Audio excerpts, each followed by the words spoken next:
नमस्कार दोस्तों। कभी कभी हम किसी किताब का नाम भी नहीं जानते, लेकिन पता नहीं क्यों ऐसा लगता है कि हमने उसे पहले पढ़ा है या कम से कम उसमें जो लिखा है वो पहले से ही हमें पता है। क्या ऐसा आपके साथ भी कभी हुआ है? कुछ लोग कहते हैं गैर पढ़ी गई किताबों का ज्ञान सपनों में आता है, कुछ कहते हैं पिछले जन्म का ज्ञान हमारे अंदर छुपा होता है और कुछ कहते हैं सब कुछ हमारे अवचेतन मन में रिकॉर्ड हो जाता है। लेकिन सवाल ये है कि क्या ये सच है या सिर्फ एक भ्रम? क्या वाकई बिना पढ़े किसी किताब का ज्ञान लिया जा सकता है? आइए आज इसी सवाल की तह तक चलते हैं, विज्ञान, इतिहास और अनुभवों के आधार पर, ताकि जवाब सिर्फ दिलचस्पी नहीं, वास्तविक भी हो। दोस्तों, हम सभी को बचपन से यही सिखाया गया है, अगर कुछ सीखना है तो पढ़ना पड़ेगा। और ये बात सिर्फ कहने के लिए नहीं है, बल्कि विज्ञान भी इसे पूरी तरह से समर्थन देता है। जब हम कोई किताब पढ़ते हैं तो हमारा दिमाग उस जानकारी को धीरे धीरे समझता है, फिर उसे याद रखने की कोशिश करता है और बाद में ज़रूरत पड़ने पर उसे दोबारा इस्तेमाल करता है। और इसी प्रक्रिया को कहते हैं ज्ञान की प्राप्ति। इसमें 3 मुख्य स्टेप होते हैं। पहला स्टेप होता है इन्फॉर्मेशन गैदरिंग, यानी जानकारी को पढ़ना या सुनना। दूसरा स्टेप है अंडरस्टैंडिंग एंड स्टोरेज, यानी दिमाग में उसे समझकर जमा करना। और तीसरा स्टेप है एप्लीकेशन, यानी उसे सही समय पर उपयोग करना। जैसे कि अगर आप भूकंप के बारे में एक किताब पढ़ते हैं तो पहले आप ये जानेंगे कि भूकंप क्यों आता है, फिर वो जानकारी आपके दिमाग में स्टोर होगी और फिर जब कभी ऐसा अनुभव हो तो आप समझ पाएंगे कि ये भूकंप के लक्षण हैं। तो सीधा सा मतलब ये है कि ज्ञान एक प्रक्रिया है जो किताबों, अनुभवों और निरंतर अभ्यास से बनती है, और इस प्रक्रिया में पढ़ना एक बहुत अहम हिस्सा होता है। अब सवाल ये उठता है कि क्या इस पूरी प्रक्रिया को बिना पढ़े भी पूरा किया जा सकता है? क्या कोई और तरीका है जिससे ज्ञान प्राप्त हो सके बिना किसी किताब को छुए हुए? तो इसका जवाब हम अगले हिस्से में ढूंढेंगे। दोस्तों, इतिहास में कई ऐसे उदाहरण सामने आते हैं जहां कुछ लोगों ने ऐसा ज्ञान दिया जो उन्होंने कभी पढ़ा नहीं था, फिर भी वो गहराई से सही साबित हुआ। उदाहरण के लिए श्रीनिवास रामानुजन, जो एक महान गणितज्ञ थे, उन्होंने कई ऐसे गणितीय सूत्र बनाए जिनके बारे में उन्होंने कभी किसी किताब में नहीं पढ़ा था। यहाँ तक कि उन्होंने खुद ये कहा था, मुझे ये ज्ञान देवी नामगिरी से सपनों में मिलता है। अब ये बात हर कोई नहीं मानता, लेकिन ये सच है कि उनके कई सिद्धांत बाद में सही साबित हुए और आज भी उन्हें मॉडर्न मैथ्स में इस्तेमाल किया जाता है। कुछ इसी तरह के किस्से निकोला टेस्ला के बारे में भी कहे जाते हैं। टेस्ला ने कई बार कहा कि उन्हें आइडियाज़ अचानक दिमाग में उतरते थे। उन्होंने लिखा, मैं आविष्कार नहीं करता, मैं उन्हें ग्रहण करता हूँ। इन बातों को कोई आध्यात्मिक प्रेरणा मानता है तो कोई अंदर की तीव्र सोचने की शक्ति।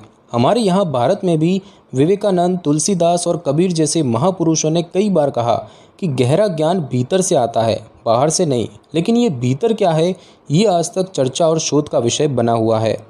इन उदाहरणों का ये मतलब नहीं कि पढ़ाई की ज़रूरत नहीं है, बल्कि ये दिखाते हैं कि कभी कभी किसी इंसान की आंतरिक क्षमता या अनुभव इतना प्रबल होता है कि वो बिना पारंपरिक अध्ययन के भी कुछ गहरी बातें समझ पाता है। तो हाँ, इतिहास में ऐसे लोग जरूर हुए हैं जिन्होंने बिना औपचारिक पढ़ाई के भी अद्भुत बातें कही हैं। लेकिन क्या ये कोई आम प्रक्रिया है? क्या हर कोई ऐसा कर सकता है? इसका जवाब जानने के लिए आइए आगे बढ़ते हैं विज्ञान की दुनिया की ओर। दोस्तों, कभी आपने सोचा है अगर हम किसी इंसान के दिमाग से सारा ज्ञान निकालकर दूसरे इंसान में डाल सके तो क्या पढ़ाई की ज़रूरत ही खत्म हो जाएगी? सुनने में ये बात फिल्म जैसी लगती है, लेकिन विज्ञान इस दिशा में कई सालों से काम कर रहा है। कुछ चौंकाने वाले प्रयोग भी हुए हैं और वो असली है। सबसे पहला प्रमाण है रेट मेमोरी ट्रांसफ़र एक्सपेरिमेंट 2013। साल 2013 में एक न्यूरोसाइंस टीम ने एक ऐसा प्रयोग किया था जहां एक चूहे को खास तरीके से एक मेज़ यानी कि भूल भुलैया से निकलना सिखाया गया। जब वो चूहा बार बार वही रास्ता ठीक से निकालने लगा तो वैज्ञानिकों ने उसके दिमाग के मेमोरी पैटर्न्स को रिकॉर्ड किया। अब वही रिकॉर्डेड न्यूरल सिग्नल्स को दूसरे चूहे के दिमाग में इलेक्ट्रिकल स्टिमुलेशन से भेजा गया, और हैरानी की बात यह थी कि दूसरा चूहा बिना किसी ट्रेनिंग के वही मेज़ सॉल्व करने लगा। इससे ये संकेत मिला कि मेमोरी या सीखने की कुछ जानकारी न्यूरल सर्किट्स के जरिए एक दिमाग से दूसरे में भेजी जा सकती है, कम से कम कुछ हद तक। ये प्रयोग यूनिवर्सिटी ऑफ साउथर्न कैलिफोर्निया के न्यूरोसाइंटिस्ट थियोडोर बर्गर द्वारा किया गया था और इसे पीयर रिव्यूड साइंस जर्नल्स में प्रकाशित किया गया है। और अब बात करते हैं दूसरी दिशा की, जो है आर्टिफिशियल इंटेलिजेंस और ह्यूमन ब्रेन इंटरफेस। आज के दौर में कुछ वैज्ञानिक दिमाग से सीधा कंप्यूटर कनेक्ट करने वाले सिस्टम बना रहे हैं, जिसे कहते हैं ब्रेन कंप्यूटर इंटरफेस या BCI। एलोन मस्क की कंपनी न्यूरालिंक इसी दिशा में काम कर रही है। फ्यूचर में ऐसा सोचा जा रहा है कि किसी इंसान के दिमाग में सीधे किसी भाषा, ज्ञान या स्किल को अपलोड किया जा सके, जैसे हम मोबाइल में फाइल डालते हैं। लेकिन अभी ये पूरी प्रक्रिया केवल शुरुआती चरण में है और इंसानों पर सफलतापूर्वक लागू होना अभी दूर की बात है। तो हाँ, मेमोरी ट्रांसफ़र एक साइंटिफिक पॉसिबिलिटी ज़रूर है, लेकिन अभी तक ये सिर्फ जानवरों और मशीनों तक ही सीमित है। मानव दिमाग इतना जटिल है कि इसमें पूरा ज्ञान ट्रांसफ़र कर पाना फ़िलहाल संभव नहीं है। तो अगर कोई कहे कि बिना पढ़े भी किसी का दिमाग डाउनलोड किया जा सकता है, तो वो भविष्य का सपना हो सकता है, लेकिन आज की सच्चाई नहीं। दोस्तों, कभी आपने ऐसा महसूस किया है कि कोई बात आपको पहले से पता थी, बिना उसके बारे में कभी पढ़े या सुने हुए? जैसे किसी जगह जाकर लगना कि मैं पहले यहाँ आ चुका हूँ, या किसी सवाल का जवाब अचानक बिना सोचे दिमाग में आ जाना। और इन्हीं अनुभवों को हम आम भाषा में कहते हैं इंट्यूशन, यानी कि अंतर्ज्ञान। दोस्तों, सबसे पहले बात करते हैं सबकॉन्शियस माइंड की कि ये क्या होता है। तो हमारा दिमाग दो हिस्सों में काम करता है, एक होता है कॉन्शियस माइंड और एक होता है सबकॉन्शियस माइंड। कॉन्शियस माइंड वो है जो हम अभी सोच रहे हैं, और सबकॉन्शियस माइंड वो है जो चुपचाप हर चीज़ रिकॉर्ड कर रहा होता है। फॉर एग्जांपल, अगर कोई गाना कहीं बज रहा हो और आप उस पर ध्यान न भी दें, फिर भी आपका सबकॉन्शियस माइंड उसे पकड़ लेता है। बाद में अचानक वो गाना आपके मन में आ सकता है बिना किसी कोशिश के। तो क्या सबकॉन्शियस माइंड से ज्ञान मिल सकता है? वैज्ञानिक मानते हैं कि हमारा सबकॉन्शियस माइंड बहुत गहरी मेमोरी रखता है, जिसमें बचपन से लेकर आज तक की हज़ारों बातें दर्ज होती है। इनमें से कई बातें ऐसी भी होती है जो हमारे कॉन्शियस दिमाग तक नहीं आती, लेकिन ज़रूरत पड़ने पर इंट्यूशन के रूप में बाहर आ सकती है। हालांकि ये बातें उन्हीं अनुभवों और सूचनाओं पर आधारित होती है जो हमने कभी न कभी सुनी, देखी या महसूस की होती है, यानी पूरी तरह बिना पढ़े नहीं। अब दोस्तों, बात करते हैं साइंटिफिक व्यू की। कुछ साइकोलॉजिकल स्टडीज़ ने पाया है कि जब इंसान बहुत रिलैक्स या मेडिटेटिव स्टेट में होता है, तो दिमाग की चेतना का स्तर बदल जाता है और सबकॉन्शियस चीज़ें सतह पर आने लगती है। लेकिन इसे जादू या अलौकिक नहीं माना जाता, बल्कि इसे दिमाग की गहराई और याददाश्त की संरचना का हिस्सा माना जाता है। और अब दोस्तों, बात करें ड्रीम्स और ऑटोमेटिक थिंकिंग की, तो कुछ लोगों को सपनों में समाधान मिलता है। जैसे कि रशियन साइंटिस्ट मेंजलीव को पीरियोडिक टेबल का ढांचा एक सपने में दिखा था, जिसे उन्होंने बाद में विज्ञान में शामिल किया। और इस तरह के अनुभव ये दिखाते हैं कि हमारा दिमाग कभी कभी जानकारी को अजीब तरीक़ों से प्रोसेस करता है, लेकिन जानकारी पहले से दिमाग में मौजूद होती है। तो क्या सबकॉन्शियस माइंड और इंट्यूशन से ज्ञान मिल सकता है? हाँ, लेकिन सिर्फ उन्हीं चीज़ों का जो कभी न कभी हमारे दिमाग ने अनुभव की है। और ये कोई जादू नहीं, बल्कि हमारे दिमाग की अद्भुत प्रक्रिया है जो शांति और अवधान की स्थिति में और ज़्यादा सक्रिय हो जाती है। इसका मतलब ये नहीं कि बिना पढ़े नया ज्ञान मिल जाता है, बल्कि ये कि पढ़ा हुआ, देखा हुआ और सुना हुआ ज्ञान कभी कभी बिना कोशिश के भी बाहर आ सकता है। दोस्तों, भारत की परंपरा में ज्ञान सिर्फ पढ़कर नहीं, बल्कि भीतर से प्राप्त करने की एक धारणा भी रही है।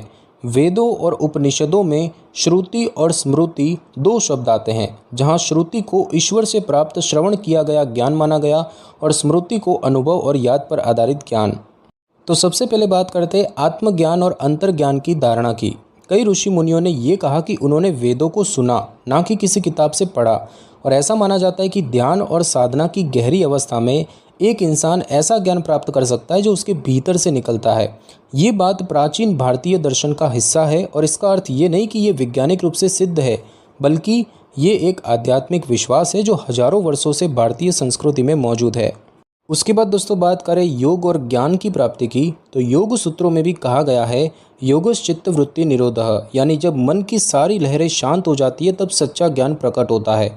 कुछ लोग मानते हैं कि ध्यान की उच्च अवस्था में व्यक्ति के अंदर ऐसी बातें जागृत होती है जो उसने कभी पढ़ी नहीं होती, लेकिन उसका मन और चेतना उन्हें ग्रहण कर लेती है। कबीरदास और तुलसीदास जैसे संतों की रचनाओं में कई जगह लिखा मिलता है कि गुरु ने अंतर का दीप जलाया और सारा ज्ञान प्रकट हुआ। स्वामी विवेकानंद ने भी कहा था, सत्य हर इंसान के भीतर है, उसे बस जागरूक करना है। इन बातों को अगर हम आज की भाषा में कहें तो ये इंट्यूशन, इनर नोइंग और सेल्फ रियलाइजेशन जैसे मॉडर्न कॉन्सेप्ट से मेल खाते हैं। तो क्या आध्यात्मिक साधना से बिना पढ़े ज्ञान प्राप्त हो सकता है? कुछ लोग मानते हैं हाँ, लेकिन ये एक आस्था और व्यक्तिगत अनुभव पर आधारित धारणा है जिसे वैज्ञानिक रूप से प्रमाणित नहीं किया गया है। इसीलिए ऐसे विचारों को आंतरिक यात्रा, ध्यान और संपूर्ण एकाग्रता का प्रतीक समझना बेहतर होगा, ना कि किसी गारंटेड सिस्टम की तरह। दोस्तों, अब तक हमने देखा कि ज्ञान कैसे बनता है, इतिहास में किन किन लोगों के साथ असाधारण अनुभव हुए, विज्ञान इस पर क्या कहता है और आध्यात्मिक परंपराएं क्या मानती है। लेकिन अब सवाल उठता है कि क्या ये सच में संभव है कि कोई व्यक्ति बिना पढ़े बिना सीखे किसी किताब का पूरा ज्ञान पा ले? सबसे पहले बात करें वैज्ञानिक दृष्टिकोण की, तो विज्ञान का सीधा और स्पष्ट जवाब है नहीं। ऐसा आज के दौर में पूरी तरह संभव नहीं है। ज्ञान के लिए अनुभव, अभ्यास और किसी न किसी माध्यम से जानकारी प्राप्त करना जरूरी है, चाहे वो किताब हो, शिक्षक हो, प्रयोग हो या फिर जीवन के अनुभव। मेमोरी ट्रांसफ़र या इंट्यूशन जैसे कॉन्सेप्ट भले ही एग्जिस्ट करते हैं, लेकिन वो अभी तक सीमित और विशिष्ट परिस्थितियों में ही देखे गए हैं, और वो भी बिना गारंटी के। और उसके बाद बात करें आध्यात्मिक दृष्टिकोण की, तो आध्यात्मिक दृष्टिकोण कहता है कि हर इंसान के भीतर एक गहराई है जहाँ से ज्ञान प्रकट हो सकता है, लेकिन ये प्रक्रिया हर किसी के लिए एक जैसी नहीं होती और ना ही एक प्रैक्टिकल या रिपीटेबल तरीका माना जाता है। और अब बात करें रियल लाइफ प्रैक्टिकलिटी की, तो वास्तविक जीवन में अगर हमें डॉक्टर, इंजीनियर, लेखक या शिक्षक बनना है तो हमें पढ़ना ही पड़ता है, सीखना ही पड़ता है। बिना सीखे सिर्फ भरोसे या अंतर्ज्ञान से काम नहीं चलता। हमें ज्ञान के प्रति श्रद्धा रखनी चाहिए, लेकिन साथ ही ये भी समझना चाहिए कि ज्ञान मेहनत, धैर्य और अभ्यास से आता है, ना कि किसी शॉर्टकट से। तो दोस्तों, निष्कर्ष ये है कि बिना पढ़े किसी किताब का गहराई वाला ज्ञान मिलना कोई सामान्य या विश्वसनीय प्रक्रिया नहीं है। कभी कभार किसी इंसान में अद्भुत क्षमता जरूर देखी गई है, लेकिन वो अपवाद है, नियम नहीं। दोस्तों, ज्ञान का कोई विकल्प नहीं होता और ना ही कोई शॉर्टकट। सच्चा ज्ञान वही है जो अनुभव से, श्रम से और जागरूकता से कमाया गया हो। तो दोस्तों, अब आप सोचिए, क्या आपके साथ कभी ऐसा हुआ है कि आपने कोई चीज़ कभी पढ़ी नहीं, लेकिन फिर भी आपको उसके बारे में कुछ महसूस हुआ हो? क्या कभी किसी जगह, किसी विचार या किसी सवाल को लेकर आपको ऐसा लगा हो कि मुझे ये पता नहीं था, पर फिर भी ये अंदर से जाना पहचाना लग रहा है? अगर हाँ, तो हो सकता है कि वो आपके अनुभव, आपकी स्मृति या आपके अवचेतन मन की कोई हलचल हो। और अगर नहीं, तो भी कोई बात नहीं, क्योंकि ज़्यादातर लोगों के लिए ज्ञान का रास्ता किताबों, शिक्षकों और अनुभवों से ही होकर जाता है। दोस्तों, हर इंसान का अनुभव अलग होता है और यही बात इस विषय को और भी रोचक बनाती है। तो आप क्या सोचते हैं, क्या बिना पढ़े गहराई वाला ज्ञान सच में संभव है, या ये सिर्फ एक भावना है जो कभी कभी भ्रम जैसा लग सकता है? आपके विचार हमें कमेंट में ज़रूर बताइए, क्योंकि ज्ञान सिर्फ बोलने से नहीं, बातचीत और विचारों के आदान प्रदान से भी बढ़ता है। दोस्तों, अगर आपको इस विषय पर सोचने में मज़ा आया तो ज्ञान तंत्र चैनल को सब्सक्राइब जरूर कीजिए, क्योंकि यहाँ हम ऐसे ही सवाल उठाते हैं जिनके जवाब आपको खुद के अंदर ढूंढने पड़ते हैं। मिलते हैं अगली वीडियो में एक नए सवाल, एक नई सोच और एक नए ज्ञान के साथ। तब तक याद रखिए, ज्ञान वही जो हिला दे ज़मीन।